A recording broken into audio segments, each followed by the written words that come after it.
आज हम लोग DElEd first year second semester की क्लास को पढ़ेंगे। उसमें जो हमारा सब्जेक्ट है सामाजिक विज्ञान, और सामाजिक विज्ञान में हम लोग पढ़ेंगे भारत में इस्लाम धर्म का आगमन, यानी भारत में इस्लाम धर्म जो है उसका विस्तार कैसे होता है और भारत में इस्लाम धर्म कैसे आता है उसके बारे में हम लोग समझेंगे। देखिए, आइए सबसे पहले हम ये देखते हैं कि भारत में सबसे पहले आने वाले जो थे वो अरब थे। मैंने कल भी आपको बताया था कि भारत में सबसे पहले अगर कोई आने वाला था मुस्लिम तो अरब थे। तो देखिए किस प्रकार से वो अपना पूरा प्रचार प्रसार करते हैं और धर्म को, जो इस्लाम धर्म है, कैसे भारत के अंदर फैलता है। देखिए, नॉर्थ से लेकर के वेस्ट से लेकर साउथ से लेकर ईस्ट तक पूरे देश के अंदर इस्लाम धर्म का प्रचार प्रसार हो जाता है और इस्लाम संस्कृति के लोग ग्रहण करने लगते हैं। तो इसको हमें समझना है कि इस्लाम जो धर्म है वो भारत में कैसे फैला, वो हम लोग समझते हैं।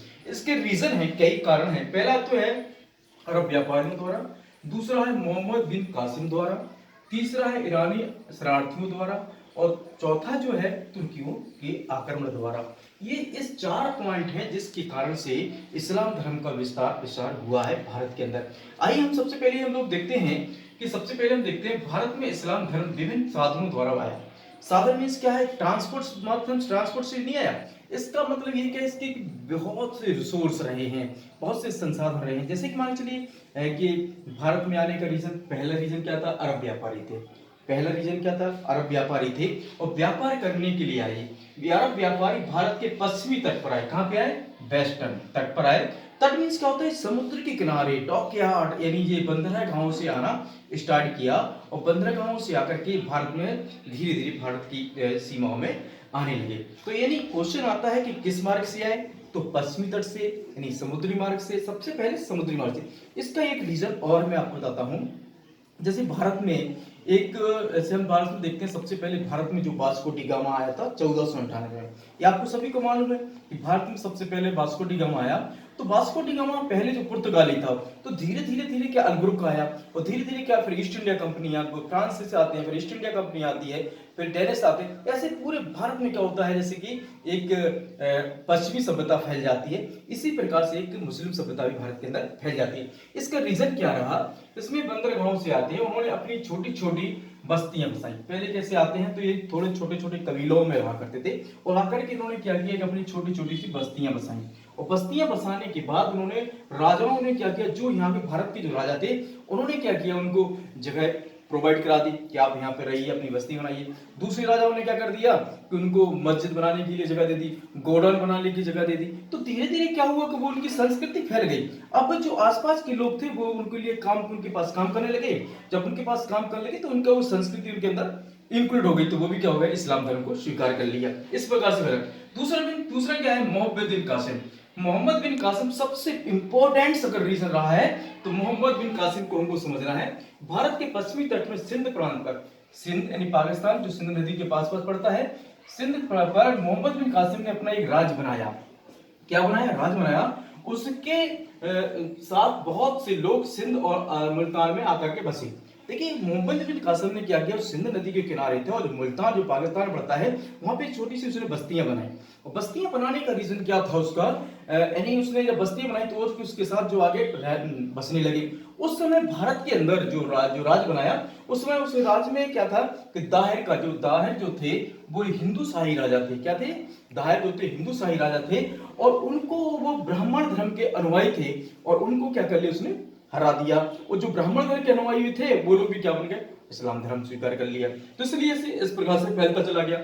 अब देखते हैं ईरानी शरणार्थियों द्वारा सन 1900 में लगभग ईरान के देश द्वारा तुर्की कबीलों पे हमले कर रहे थे। इसमें क्या था, जो ईरान जो थे और ईरान पे तुर्की कबीले क्या कर रहे थे, हमले कर रहे थे। इससे बचने के लिए भी क्या करते हैं, वो भारत की ओर अग्रसर होते हैं। जब भारत के अग्रसर होते हैं तो मुस्लिम संस्कृति भारत में फैलती है। तीसरा कारण जो था, चौथा कारण जो तुर्की द्वारा सन 1190 से लेकर के हम देखेंगे और 1500 में कई रैली हुए, पुनर्जागरण हुए। पुनर्जागरण के बीच क्या है, जैसे कबीर हैं, नानक हैं, तुकाराम हैं, रामानंद हैं, जैसे संत हुए, जैसे कि बहुत बड़े संत रहे हैं। इन्होंने अपने एक सरल मार्ग की बात की है और एक शुद्ध भाषा में, मतलब जो शुद्ध भाषा हुआ करती थी उसमें अपने गीत गाए, दोहे गाए। तो जैसे संत हुए और इन्होंने साधारण भाषाओं में दोहे गाए, मतलब साधारण भाषाओं में दोहे गाए, गीत गाए, और जो ईश्वर के प्रति भाव रखते थे, क्या रखते थे, ईश्वर के लिए प्रेम रखते थे। अब हम देखते हैं इन्हीं की तह क्या हुआ कि मुस्लिम संत भी हुए, इनकी तरह क्या हुए, मुस्लिम संत भी हुई। जैसे उनको सूफी संत बोलते हैं, क्या बोलते हैं हम लोग, इन जो मुस्लिम जो संत हुए उनको बोलते हैं सूफी संत बोलते हैं। ईश्वर के कहलाए। इनमें से अजमेर के ख्वाजा नजीमुद्दीन ख्वाजा ख्वाजा मुइनुद्दीन चिश्ती कौन थे, अजमेर के ख्वाजा मुइनुद्दीन चिश्ती, ये भी व्यापारी थे और आकर के अजमेर में बस जाते हैं। और बसने के बाद क्या है, ये भी एक बहुत बड़े संत थे और संत के बाद ये बस जाते हैं, वहीं पे इनकी दरगाह बन जाती है और धीरे धीरे वहां पे जब बन जाती है लोग उनके अनुयायी बन जाते हैं तो इस्लाम धर्म फैल जाता है। तो दूसरा क्या, जैसे कि ये यहाँ पे अजमेर में ख्वाजा मुइनुद्दीन चिश्ती हो गए और पंजाब के बाबा फरीद फरीद पंजाब के बाबा फरीद और दिल्ली के निजामुद्दीन, पंजाब के कौन थे, बाबा फरीद थे और दिल्ली के थे वो निजामुद्दीन थे। ये निजामुद्दीन कुमावी संत सूफी संत थे, इनका भी प्रचार प्रसार हुआ तो दिल्ली में इस्लाम धर्म फैल गया। और औलिया प्रमुख सूफी संत थे।